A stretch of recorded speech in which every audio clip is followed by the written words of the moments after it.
you are 20 years old? Yes, I just turned 20 this Oh year. my god, such young age. When was the first time you realized that you want to be a singer, or how did your career in entertainment industry started? I think I knew that music was my passion since I was really young, but I really started to realize that when I had my first singing competition. That was when I was about 11, and at that point, like, because when I went on stage, I didn't really care about whether I'd win or not. I kind of knew that I actually want to pursue music as more than just a hobby. Okay.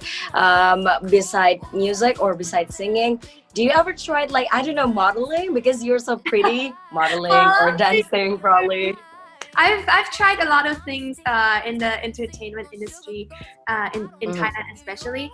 I've done a lot of acting in series before. Maybe some of my Indonesian fans have seen like movies, like for example Senior. I've seen that movie be in some cinemas in Indonesia as well. And also a little bit of MCing and stuff and modeling. Oh, okay. Yeah, but my main thing in the past was usually music, and the secondary was acting. Okay, so I'm going to talk about Passcode, your new single. Can you tell me what A-pop is? Because what I read from the press release, the genre is called A-pop, and it is a new thing, especially like in this very era. What is it actually? It's abbreviated from Asian pop. Yes. Because I think in the past, at least like for me personally, like from in my view, I think there are a lot of talented Southeast Asian acts that haven't really like had the chance to be noticed yet, and like I think I guess Red Records' goal is to kind of shine the light on Southeast Asian talents, and I feel like that was also something that really aligns to my vision as well. So it's kind of like the whole definition of A-pop, I guess. Oh, okay. That's really cool. Actually, I also really do hope that like one day Southeast Asia, the musicians or the actors can also be like appreciated just like other Asians from Korea, for example, and Japan. Is there any idols or any role model that you have throughout your career? My number one role model would be Taylor Swift. Taylor Swift? Yeah. Okay, why is that? In the past, I have to admit I didn't like her before, but the more I got to know her and her journey and her music, I fell in love with her because I feel like she has gone through so many things and she's handled everything so well. And the fact that she writes her own music and her music feels really personal, like not just like for her, but also to the listener as well. And I feel like it's something that I really admire. It's like she's giving insight into her life to her fans, but at the same time also creating this personal connection to fans to relate to the song as well. I think that's because it's always based on her personal story, the lyrics, right? It feels so honest and so personal. Is there any influence from Taylor Swift that it touches you in making Passcode? I think just the fact that I feel like Taylor Swift is very honest in her music, and I feel like I also want to convey authenticity in my music, and I feel like Passcode is something that really kind of, I guess, interprets my personality in a way. Okay, I got it. What about like all of the big person behind all of the Passcode?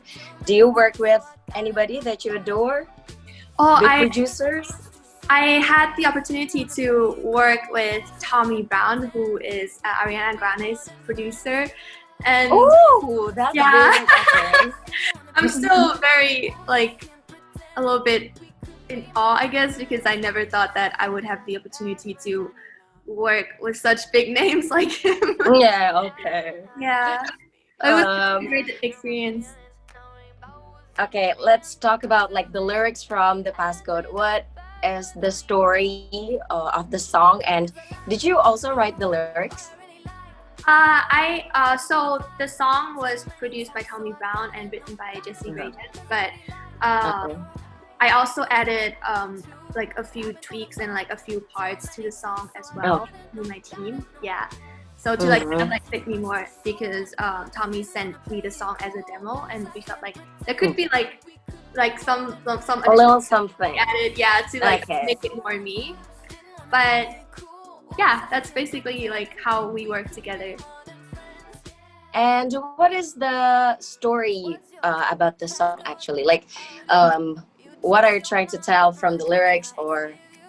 The song is about falling in love but still being cautious about it because you don't want to get hurt. Oh, And it's sort of like asking this guy, maybe not exactly for his like phone passcode, but like for the passcode to his heart, you know? It depends on how you want to interpret it, but that's how I kind of want to convey it. So at the end, in the song I end up telling that person anyway that I like them. Okay. What do you think about it in real life? Like, what do you think about girls confessing their own feeling first to guys? Is that something shameful or not? Something shameful. I feel like the most important thing in like, you know, relationships and stuff is just being honest, and it doesn't have anything to do about gender. It's just if both parties are honest, and I think that's the best thing. Like that's the easiest way to go. Like, if you get hurt, at least you know. Okay. You know, if Taylor Swift usually make music when she experienced heartbroken or when she experienced something, do you also have like specific time probably when you are just on the mood? It's for you, it's just the right mood to, I don't know, write songs or to do a little jamming or to practice music. Do you have like specific time? I think for me it's mostly at night, because I feel like it's quiet and dark, and it's something about the dimness of like the whole ambience that I feel like it's just the right time to write music. Maybe because like after a long day you just sit down and just like contemplate what happened throughout the day. Yeah. Okay. The first time you learned singing, who was your coach, or who was the first person who told you that, okay, I think you can sing, I think you can be a singer? I actually had started to have coaches after a while, after I started singing for a while already. So like during the first initial years, I've kind of practiced by myself, just singing karaoke and listening to myself over and over again. And once I got signed to my first label, like when I was around 12, 13-ish, I started to get lessons like once or twice a week and just working on my technique. So it was a little bit both self, I guess like learning by myself and also having a coach as well. Okay, so you signed up for your first label on 12 or 13 years old? Yeah. Okay. Was there any like difficulties, because it was such a young age? I can't imagine how you manage your time between playing and going to school and practicing and recording. It was definitely a little bit challenging. The easy part was that I was already homeschooled, so I had more flexibility to manage my time schedule to work. But I think it was definitely a big change from being freelancing before, because I started working with already, like doing commercials, and then transitioning to a company for the first time was definitely very different.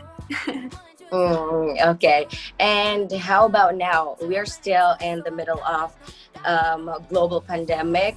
Why did you still choose to just release your new single in the middle of this pandemic, while like other musicians they try to delay or something? Is there any consideration?